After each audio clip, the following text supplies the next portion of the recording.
कितना लोग के दिमाग में ही हो ये खेसरिया लुंगी पहन के आ गई बा। एक्चुअली बात ऐसा बा कि एगो हमार सिनेमा बा जौना कि वो गाना के खाली क्राउड के हमारा सीन लेवे के बा और सिनेमा में इहे पहन के हम डांस के ले लगे तो सोचनी है कि कम से कम फुटेज कट जाए। बाबू काटत रहिए रे कैमरा वाला काट लिए फिर मिली कि ना मिली इतना भीड़ चुकावे खाली कम से कम पूरा सिनेमा के पैसा लग जाएगी। हो हो हो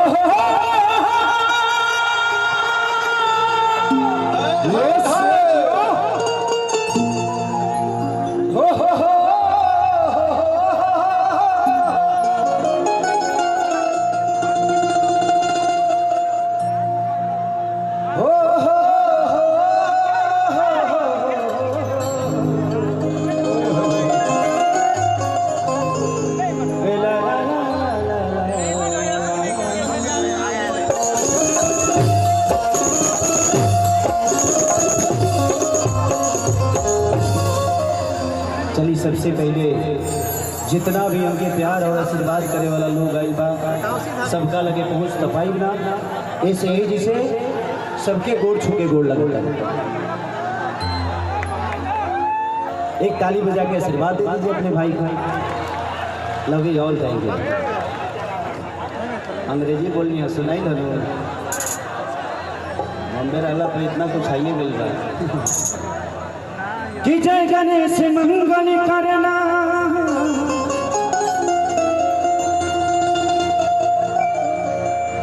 विघ्न हरो गणराज एक दंत करी बड़ी गदना। जय हो सीधी करो ममता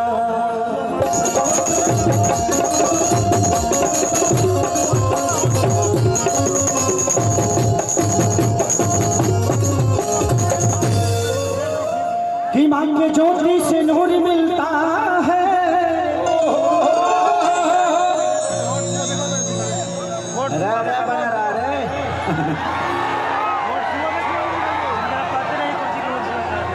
बाबू बाबू अंतरिक्ष में जाइए कार्य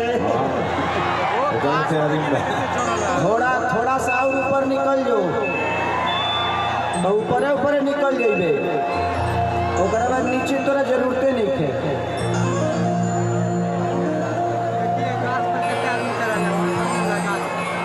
पिपरवा के गछवा पे आम लगल रे आम तोरा टिकोड़ा तुरबो ना उतरबो गिरबो बनू तो सीधा निकल जाइबो और समूह के खतरा जाई समाना के चोप ठीके ठाक बा गिरला कहीं एडजस्ट पाइप में भइल त आदमी बन जीबो।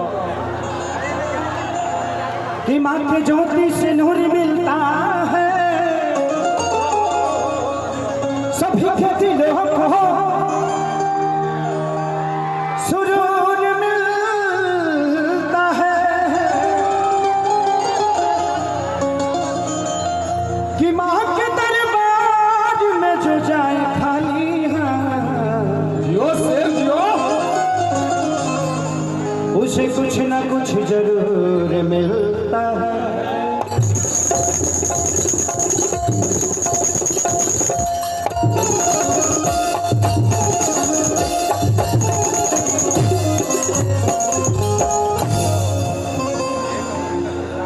एगो भजन से सेवा ओकरा बाद एगो और गाना गा दे जौन कहबा लो ओकरा बाद बहुत सारा कलाकार बाड़े इबरा हमके एंजॉय करे के बाद हम आइल वाली जगह अपने भाई के तिलक में और गोल्डी हम सबका छोटा भाई है और आज हमें खुशी हो रही है कि मैं हमेशा कार्यक्रम करता हूँ।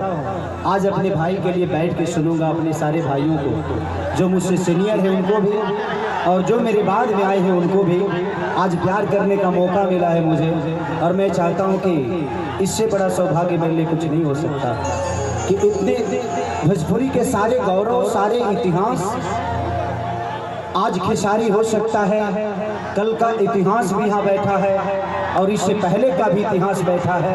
भोजपुरी के घमंड, भोजपुरी के गौरव, हमारे सारे भाई अपनी अपनी आवाज़ से, अपनी अपनी कला से आप सबका आज मनोरंजन करेंगे और वो भी मेरे भाई के।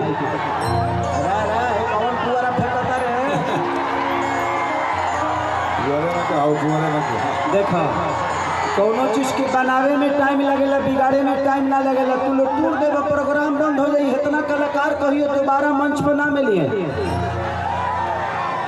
तोहला लोग के लागत होई जे कार्यक्रम हमनी के अपना खातिर कैले बनी जाता ना, कि आप सब खातिर कार्यक्रम इतना सारा कलाकार आई बड़े तो आप सबके प्यार लेवे खातिर आई बड़े। 4-5 जना बानर मिल के तू बिगाड़ देबो, कोनो मतलब बा ना ओकर।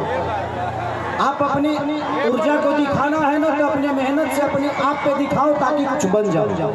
किसी का फंक्शन बिगाड़ने के लिए मत दिखाओ यार, अच्छा नहीं लगता। सोचो कि तुम्हारे घर पे भी किसी की फंक्शन ऐसा ही होगा और कोई अगर जनरेटर का तार काट देगा तो आपको कैसा लगेगा। कभी एक बार ना ये सोचना जरूर, तो गलतियां नहीं होगी। किसी बहन को छेड़ने से पहले अपनी माँ और बहन को एक बार देख लोगे तो शायद आप किसी के माँ बहन को छेड़ोगे नहीं और उसका सम्मान हमेशा करोगे। आपको किसी के लिए दर्द होता है, आपके सीने में दर्द होता है तो किसी के दर्द समझोगे कि सोचो कि यार मुझे दर्द होता है तो कितना प्रॉब्लम होता है, तो उसको दर्द होता होगा तो कितना प्रॉब्लम होता होगा।